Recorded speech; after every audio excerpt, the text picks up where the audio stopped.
Hi there Virgo, thank you for joining me for your weekly forecast for week commencing the 4th of January. This week is going to see two influential retrogrades where planets start to retrace their steps. The first concerns your ruling planet of Mercury. But Mercury is in the astral news right from the off this week because it resumes a right angle or a square with Mars. Mars relocates on the first day of this week into a chatty, fast-moving part of your scope, one which is going to give you a lot of extra energy in the next 6 weeks, and also the desire to have your voice heard a great deal more. But it's important, if you are trying to express any ideas this week, that you get your facts absolutely right, because if you don't, you could find yourself getting into a tetchy discussion with someone and really finding it difficult to find a way out of it. Mercury and Mars, of course, have been clashing for the last couple of weeks, and that's made the end of 2015 potentially a little bit stormy in some ways, although there were other more positive influences affecting Mercury too. But this one, initially, is just saying if you have got to write something or you've got to attend to something that requires total concentration, do try to put everything else out of your mind so you don't err. However, it's also the case that things can go wrong completely beyond our control, and there's nothing we can do about it. So all you can do and I can do is try to control the things under our immediate realm.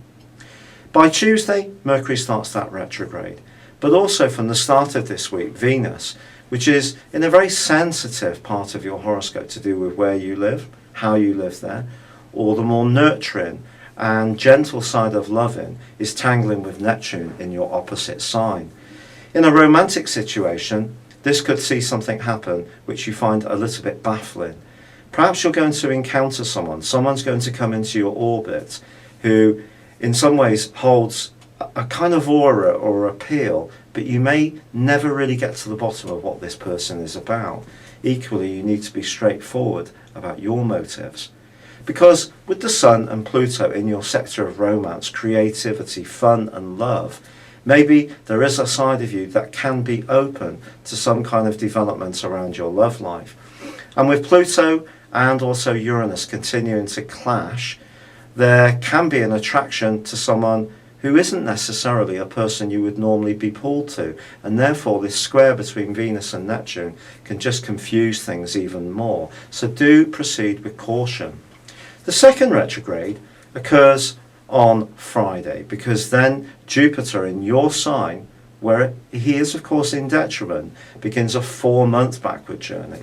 And if there has been something that you've been working on in the back of your mind or actively engaged in starting since Jupiter entered your sign last August, it could be that it's going to go through some modifications or changes during this 4 months. It doesn't mean you're going to be unlucky. It means that you have to be conscious of the reality of situations, because Jupiter here can almost trick us into thinking everything's going to be fine, when actually you need to start absolutely welded to that side of you that does apply real precision to things. So details are really vital in order to counter that retrograde.